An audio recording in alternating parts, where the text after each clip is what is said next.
Assalamualaikum warahmatullahi wabarakatuh. Perkenalkan, nama saya Sherly dengan NIM B10312210045. Saya dari Prodi Akuntansi, Fakultas Ekonomi dan Bisnis Universitas Tanjung Pura. Pada kesempatan ini saya akan mempresentasikan materi mengenai model transportasi untuk memenuhi tugas matematika ekonomi dan bisnis.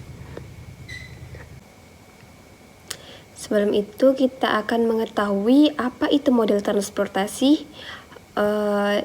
Model transportasi adalah model yang digunakan untuk mengatur distribusi dari sumber-sumber, bisa berupa gudang, bisa berupa pabrik yang menyediakan produk yang sama ke tempat-tempat, yaitu tempat tujuan, bisa berupa kota A, kota B, kota C, dan seterusnya, yang membutuhkan secara optimal. Jadi pada model transportasi ini kita ingin meminimumkan biaya pengirimannya supaya bisa serendah mungkin dari sejumlah gudang ke sejumlah kota tersebut. Jadi dapat kita simpulkan bahwa tujuan dari model transportasi adalah menentukan jumlah yang harus dikirimkan dari setiap sumber. Ya, bisa berupa pabrik, bisa berupa gudang ke setiap tujuan, yaitu kota A, kota B, dan seterusnya, sedemikian rupa sehingga biaya transportasi bisa diminimumkan. Di sini kita akan mengetahui jenis-jenis dari metode transportasi. Yang pertama, untuk menentukan solusi awal, kita dapat menggunakan yang pertama ada metode NWC atau Northwest Corner. Yang kedua ada metode biaya terkecil, dan yang ketiga metode FAM atau metode pendekatan Vogel.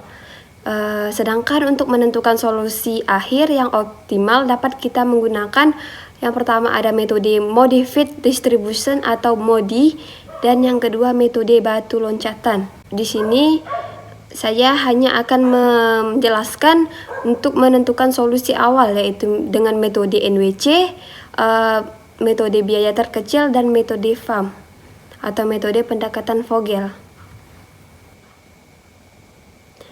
Di sini kita akan mengetahui pengertian dari jenis-jenis metode transportasi tadi, yaitu yang pertama untuk menentukan solusi awal, metode NWC atau Northwest Corner, yaitu pengalokasian dimulai dari pojok kiri atas dan berakhir di pojok kanan bawah. Jadi kita harus memulai dari pojok kiri atas, itulah mengapa disebutnya sebagai metode NWC. Yang kedua ada metode LC atau least cost, yaitu pengalokasian dimulai dari biaya terendah dalam tabel. Jadi berbeda dengan NWC tadi, di sini kita akan melihat semua sisi yang mana biayanya itu paling kecil. Itulah yang pertama kali akan kita pilih. Dan yang terakhir ada metode FAM atau Vogel Approximation Method, yaitu pengalokasian dilakukan pada kotak variabel dengan biaya terendah pada baris atau kolom yang dipilih. Di sini saya akan menjelaskan sedikit mengenai jenis metode transportasi untuk menentukan solusi akhir, tapi tidak akan saya masukkan dalam contoh soal yang saya berikan. Yang pertama ada metode stepping stone. Metode stepping stone ini merupakan langkah lanjutan dari metode awal tadi untuk mendapatkan solusi optimal. Yang kedua ada metode MODI atau Modified Distribution, merupakan metode penyelesaian kasus transportasi yang dikembangkan dari metode stepping stone. Biasanya model transportasi itu disajikan dalam bentuk soal cerita, di mana pada soal tersebut kita akan membuat sebuah matrik atau tabel yang berisi yang pertama ada AI, daerah asal sejumlah dari I, yang kedua ada SI atau supply. Supply merupakan ketersediaan barang yang diangkut di I, daerah asal. Yang ketiga ada TJ. TJ adalah tempat tujuan dari sejumlah J. Yang keempat ada DJ, demand atau permintaan barang di sejumlah J tujuan. Yang kelima ada XIJ. XIJ ini merupakan jumlah barang yang akan diangkut dari AI ke TJ. Yang terakhir ada CIJ. CIJ adalah besarnya biaya transport untuk 1 unit barang dari AI ke TJ. Biaya transport itu rumusnya adalah penjumlahan dari CIJ dikali XIJ. Jumlah permintaan itu pasti sama dengan jumlah ketersediaan. Jadi jumlah permintaan tidak boleh melebihi atau kurang dari jumlah ketersediaan. Di sini saya akan memberikan sebuah contoh soal yang akan dikerjakan menggunakan 3 metode untuk menentukan solusi awal, yaitu suatu perusahaan mempunyai 3 pabrik produksi dan 5 gudang penyimpanan hasil produksi.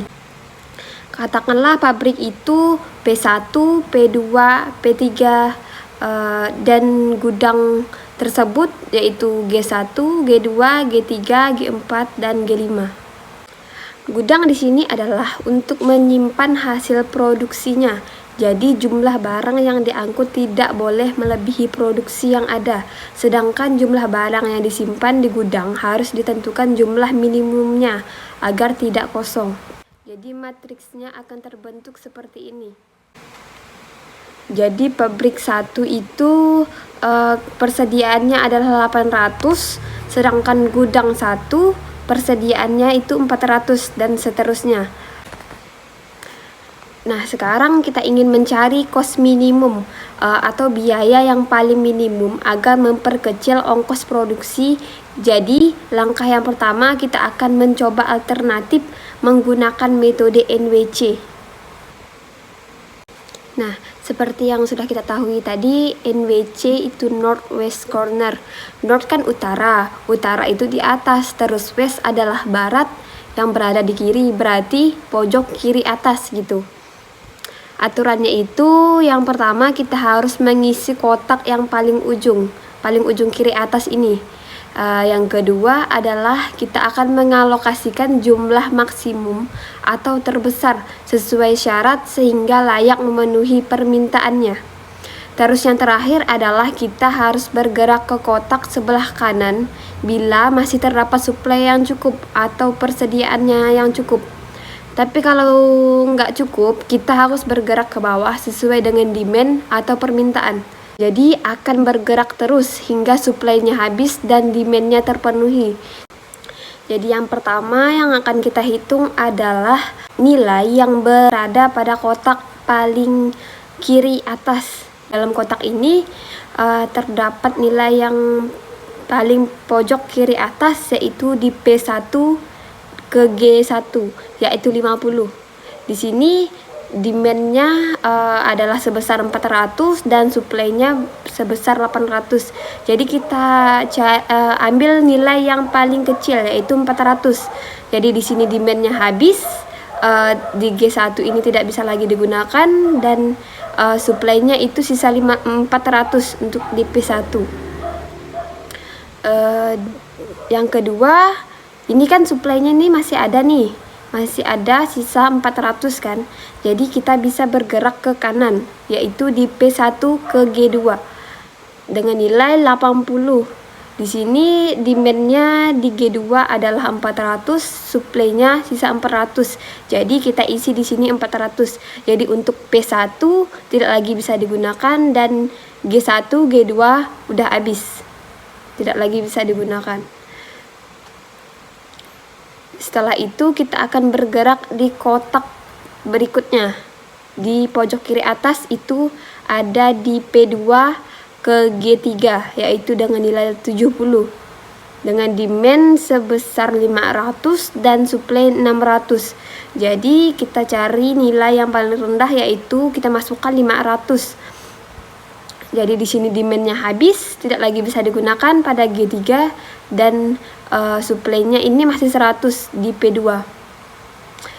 Kemudian jika supply-nya masih ada, jadi kita akan bergerak ke sebelah kanan yaitu P2 G4. Tadi kan supply-nya sisa 100 kan, sedangkan demand-nya masih 400. Jadi kita menggunakan nilai yang kecil yaitu 100. Di sini demand-nya akan jadi sisa 300 dan supply-nya habis untuk P2 tidak lagi bisa digunakan. Setelah itu kita akan bergerak ke kotak di bawah ini, di kotak P3 ke G4 dan P3 ke G5. Yang pertama, di pojok kiri atas terdapat nilai 60 yaitu di P3 ke G4. Di sini demand-nya tadi kan sudah dipakai 100, jadi sisa 300. Di sini supply-nya di P3 1100, jadi kita menggunakan 300 paling kecil yaitu 300, jadi demand-nya habis, supply-nya sisa 800. Jadi kita bergerak ke kotak sebelahnya dengan demand 800 dan supply tadi sisa 800. Jadi di sini kita isi 800. Maka kita dapat menghitung jumlah dari biaya total. Z sama dengan pojok kiri atas itu di P1 ke G1. Jadi 50 dikali 400 ditambah tadi yang kedua itu 80, jadi 80 kali 400 ditambah yang ketiga di P2 ke G3 yaitu 70 dikali 500 dan seterusnya sampai 40 dikali 800. Jadi kita mendapatkan nilai biaya total atau Z itu senilai 143. Jadi di sini kan kita sudah mendapatkan nilai total nih, tapi kita harus mencari alternatif yang lain lagi. Jadi kita akan menggunakan selanjutnya metode solusi awal yaitu metode least cost. Pada metode LC atau least cost ini kita kan harus mencari pertama kali itu nilai yang terendah. Di sini dapat kita lihat dalam kotak ini nilai yang paling rendah adalah di P1 ke G5 yaitu 30. Di sini di P1 ke G5 senilai 30, demand-nya itu 800, supply-nya itu 800. Jadi kita isi di sini 800. Jadi untuk P1-nya ini udah tidak bisa digunakan karena habis, dan di G5-nya juga tidak bisa digunakan. Yang kedua, kita cari lagi nih nilai yang paling rendah yaitu 40. Yaitu 40 ini kan ada dua nih, karena yang di G5 tidak lagi bisa digunakan kan. Jadi kita pilih yang pertama itu di P2 ke G1 40. Ini demand-nya 400 dan supply-nya ini 600.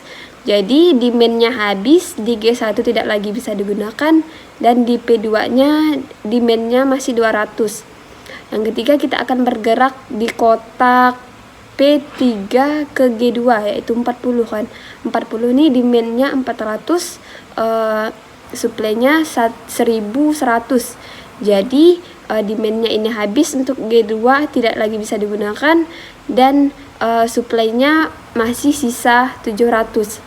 Seterusnya kita akan mencari yang mana lagi nih nilai yang paling rendah yaitu di 60. 60 ini ada 3. Yang pertama kita akan ke P2 ke G4 yaitu 60 dengan demand 400 dan supply tadi sisa 200. Jadi nilai yang paling rendah adalah 200. Jadi di sini supply-nya habis untuk P2 dan di G4-nya masih sisa 200. Kemudian kita bergerak di kotak selanjutnya yaitu P3 ke G3 yaitu dengan nilai 60, demand-nya 500, supply-nya 700. Jadi kita ambil nilai yang paling kecil yaitu 500. Demand-nya habis, supply-nya sisa 200. Jadi kita ke kotak terakhir yaitu di P3 ke G4 dengan demand sisa 200. Tadi karena sudah digunakan di P2 ke G4, demand-nya itu sisa 200 dan supply-nya itu sisa 200. Jadi di sini untuk demand-nya habis di G4 dan di P3-nya supply-nya juga habis. Jadi kita dapat menghitung biaya total keseluruhan yaitu Z sama dengan yang pertama tadi di kotak P1 ke G5 yaitu 800 dikali 30 ditambah kedua P2 ke G1 yaitu 400 dikali 40, yang ketiga ditambah dengan 400 kali 40 ditambah 60 dikali 200 200 dan ditambah 60 dikali 500, dan yang terakhir ditambah 60 dikali 200. Jadi kita mendapatkan nilai total Z atau Z, nilai total atau Z yaitu sama dengan 110.000. Di sini nih kecil nih kita dapat. Jadi tapi alternatif kan nggak cuma 1 atau 2. Jadi kita akan mencoba dengan metode selanjutnya, yaitu metode FAM atau metode Vogel. Metode Vogel ini kita lakukan dengan cara mencari selisih biaya terkecil dengan biaya terkecil berikutnya untuk setiap kolom maupun baris. Kemudian kita pilih selisih biaya terbesar dan akan kita alokasikan produk sebanyak mungkin ke sel yang memiliki biaya terkecil.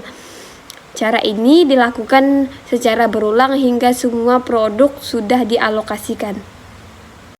Jadi di sini kita akan menjumlahkan satu persatu pada kolom P1 ini. Mana sih yang nilainya paling kecil, yaitu 30 dan 50. Jadi 50 dikurang 30 sama dengan 20. Yang kedua di P2 nilai yang paling kecil adalah 40 dan 50. Jadi 50 dikurang 40 sama dengan 10. Pada P3 yang nilai yang paling kecil adalah 40 dan 40. Jadi 40 dikurang 40 sama dengan 0. Pada G1 baris nilai yang paling kecil adalah 40 dan 50. Jadi 50 dikurang 40 sama dengan 10. Di G2 ada 70 dan 40. Jadi 70 dikurang 40 sama dengan 30. Di G3 ada 60 dan 60. Jadi 60 dikurang 60 sama dengan 0. Di G4 ada 60 dan 60 juga, yang dikurangkan menjadi 0. Di G5 ada 40 dan 30. Jadi 40 dikurang 30 sama dengan 10. Di sini kita akan mencari pada langkah pertama ini nilai yang paling besar, yaitu ada di G2 dengan nilai 30 kan. Jadi di kotak G2 ini kita akan mencari nilai yang paling kecil, yaitu 40. Di sini demand-nya 400 dan supply-nya ini 1100. Jadi kita ambil nilai yang paling rendah, yaitu 400. Jadi demand-nya untuk G2 ini habis dan di supply-nya masih tersisa 700.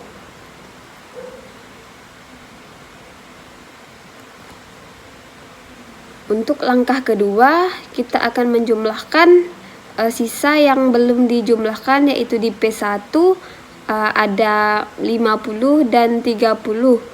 Jadi 50 dikurang 30 sama dengan 20. Di P2 ada 50 dan 40. Jadi 50 dikurang 40 sama dengan 10. Di P3 ada 60 dan 40. 60 dikurang 40 sama dengan 20. Di G1 ada 50 dan 40. Jadi 50 dikurang 40 sama dengan 10. Di G2 tidak ada lagi, kita tidak akan menghitung lagi karena demand-nya sudah habis. Selanjutnya di G3 ada 60 dan 60 yang dikurangkan menjadi 0. Di G4 juga sama, ada 60 dan 60 yang dikurangkan menjadi 0. Dan di G5 ada 40 dan 30 yang dikurangkan menjadi 10. Jadi di langkah kedua ini yang paling besar ada 2, yaitu di P1 dan di P3. Yang pertama ada di P1 ke G5, yaitu dengan nilai 30. Demand-nya 800 dan supply-nya 800. Jadi di sini kita isi 800, demand-nya habis dan supply-nya habis. Jadi di P1 dengan G5 ini tidak bisa kita gunakan lagi. Selanjutnya langkah ketiga, untuk P1 ini tidak bisa kita gunakan lagi karena supply-nya udah habis. Yang kedua itu di P2 yaitu dengan nilai yang kecil 60 dan 40. Karena 50 tadi di G5 ini tidak bisa digunakan lagi. Jadi maka kita menggunakan yang 40 dan 60. 60 dikurang 40 sama dengan 20. Di P3 yaitu ada 60 dan 60 karena 40 tadi udah ada yang digunakan dan yang di G5 tidak bisa digunakan, jadi kita ambil yang 60 dengan 60. 60 dikurang 60 sama dengan 0. Di G1 ada 40 dan 80 karena di P1 tidak bisa digunakan lagi yang 50 ini, jadi kita ambil 40 dan 80. 80 dikurang 40 sama dengan 40. Di G2 tidak bisa digunakan juga, dan di G3 ini ada 60 dan 70. Jadi 70 dikurang 60 sama dengan 10. Di G4 terakhir ini ada 60 dan 60 yang dikurangkan menjadi 0. Jadi di sini kita dapat melihat nilai yang paling besar adalah di G1 kan. Karena nilainya ini 40, paling besar dari yang lain. Jadi di kotak G1 ini yang paling kecil adalah kotak P2 ke G1 yaitu dengan nilai 40. Dengan demand 400 dan supply 600. Jadi di sini kita isi 400, demandnya habis dan supply-nya ini sisa 200. Jadi pada kotak G1 ini tidak bisa digunakan lagi karena demand-nya udah habis. Dan yang terakhir di sini kita akan menjumlahkan P2-nya yaitu sisa yang paling kecil adalah 60 dan 70. Jadi 70 dikurang 60 sama dengan 10. Di P3 ada 60 dan 60. 60 dikurang 60 0. Di G1 tidak lagi bisa digunakan, G2 gitu juga. Di sini di G3 ada 60 dan 70 yaitu 70 dikurang 60 sama dengan 10. Di G4 ada 60 dan 60 yang dikurangkan menjadi 0. Jadi di sini yang paling besar nih ada dua, yaitu di P2 dan di G3.